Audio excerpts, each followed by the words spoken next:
नमस्कार,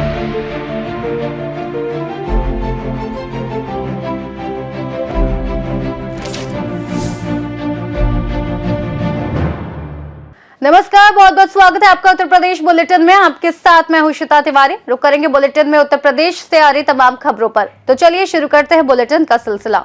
बदायूं के थाना फैजगंज बेहटा क्षेत्र में सिसरका गंगोली के जंगल में संदिग्ध हालात में अज्ञात युवक का शव मिलने से इलाके में सनसनी फैल गई। शव मिलने की सूचना पर ग्रामीणों की भारी भीड़ जुट गई, जबकि मौके पर पहुंची पुलिस ने शव को कब्जे में लेकर पोस्टमार्टम के लिए भेज दिया। शुरुआती जांच में मौत का कारण स्पष्ट नहीं हो पाया है। पुलिस आसपास के लोगों से पूछताछ कर रही है और मामले की जांच जारी है। बदायूं से सी न्यूज संवाददाता प्रताप सिंह की रिपोर्ट। गाजियाबाद के लोनी निवासी नितिन राठी की शादी मुस्लिम लड़की मुस्कान से करने के कारण उसके जीवन पर भारी संकट आ गया। मुस्कान के पिता और चाचा ने अपने 4-5 साथियों के साथ मिलकर नितिन की हत्या कर दी। 2 दिन पहले मुस्कान अपने घर चली गई थी और उसके पिता ने नितिन को बातचीत के लिए फोन पर बुलाया। नितिन अपने भाई के साथ जब बताए गए स्थान पर पहुंचे तो उन पर हमला किया गया और नितिन को गंभीर हालत में थाना टीला मोड़ क्षेत्र के बनेड़ा पुलिया के पास फेंक दिया गया, जबकि हमलावर फरार हो गए। नितिन का भाई अपनी जान बचाकर भाग गया और पुलिस को सूचना दी। मौके पर पहुंची पुलिस ने नितिन के शव को कब्जे में लेकर पोस्टमार्टम के लिए भेजा और मामले में कार्रवाई शुरू की। साथ ही 2 लोगों को हिरासत में लिया गया है। दिनांक 30 मार्च 2026 की रात्रि में टीआरबी के माध्यम से थाना टीला मोड़ को एक सूचना प्राप्त होती है कि बनेड़ा पुलिया के पास एक व्यक्ति अचेतावस्था में पड़ा है।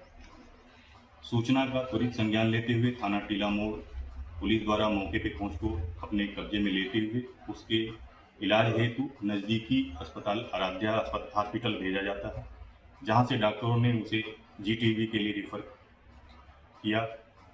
जीटीबी में डॉक्टरों ने जांच के दौरान उसको मृत घोषित कर दिया। शुरुआती जांच में ये तथ्य प्रकाश में आया कि मृतक का नाम नितिन सन ऑफ रामनाथ, जो गीतांजलि बिहार लोनी का रहने वाला है, जिसकी उम्र 32 वर्ष है, जिसकी 1 वर्ष पूर्व शादी हुई थी। विगत कुछ दिनों से पत्नी से अनबन थी।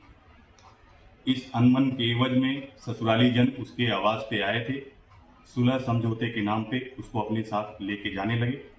रास्ते में जो है विवाद की स्थिति में मारपीट हाथापाई होने लगी और ये घटना दुखद घटना कारित हो गई। इस संबंध में अब तक 2 लोगों की गिरफ्तारी सुनिश्चित की गई है। घटना में एफआईआर दर्ज कर अग्रिम विधिक कार्रवाई की जा रही है। गाजियाबाद से सी न्यूज संवाददाता राजेंद्र चौधरी की रिपोर्ट। गोरखपुर में खनन माफियाओं के हौसले बुलंद है। ताजा मामला सदर तहसील के बेलीपार थाना क्षेत्र स्थित राप्ती नदी किनारे भरजोत इलाके का है, जहां मिट्टी खनन के पट्टों की आड़ में खुलेआम अवैध खनन किया गया। नदी के पास सैकड़ों डंपर मिट्टी खनन कर चुके हैं, लेकिन खनन विभाग को इसका पता तक नहीं चला।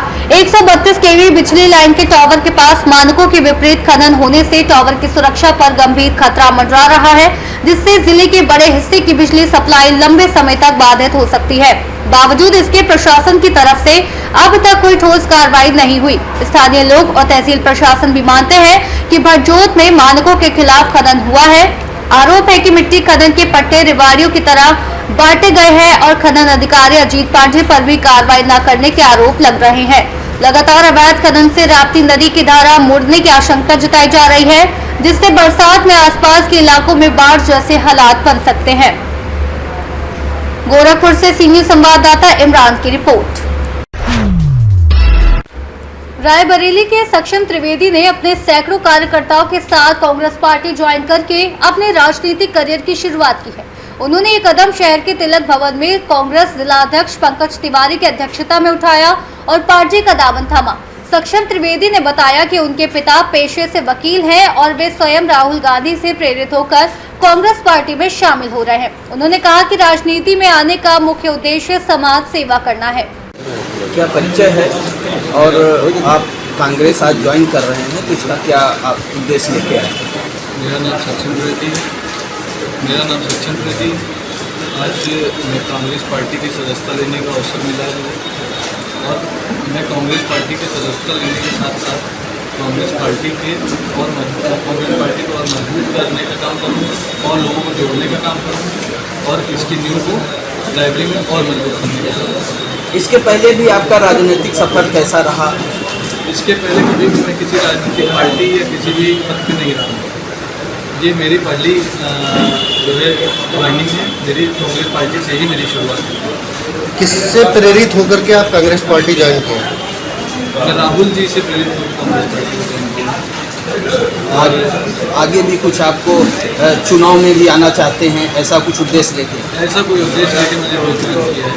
मैंने सिर्फ कांग्रेस पार्टी की चीज़ें मुझे अच्छी लगी, जिसके कारण कांग्रेस पार्टी से जुड़ने की मेरी इच्छा हुई और मैंने कांग्रेस पार्टी को ज्वाइन किया। पार्टी ज्वाइन की है, क्या है पूरा? आज हमारे सचिव त्रिवेदी जी हैं जो युवा हैं, अपने 5 साथियों के साथ और उनके तमाम समर्थक यहाँ पर मौजूद हैं। उनके साथ इन्होंने कांग्रेस पार्टी की सदस्यता ग्रहण किया है और कांग्रेस पार्टी को मजबूत करने के लिए इन्होंने संकल्प लिया है। हम सबसे पहले सचिव त्रिवेदी जी की और इनकी पूरी टीम को शुभकामना देते हैं कि ये जिस तरह की राहुल गांधी जी संविधान की रक्षा कर रहे हैं, उन पदचिन्हों पर चल करके ये संविधान की रक्षा करेंगे और कांग्रेस पार्टी को मजबूत करेंगे और जिससे देश हमारा प्रगति पर चलेगा। रायबरेली से सी न्यूज संवाददाता देवराज की रिपोर्ट। फिलहाल के लिए उत्तर प्रदेश बुलेटिन में बस इतना ही। देश और दुनिया की तमाम बड़ी खबरों को जानने के लिए देखते रहिए सी न्यूज भारत।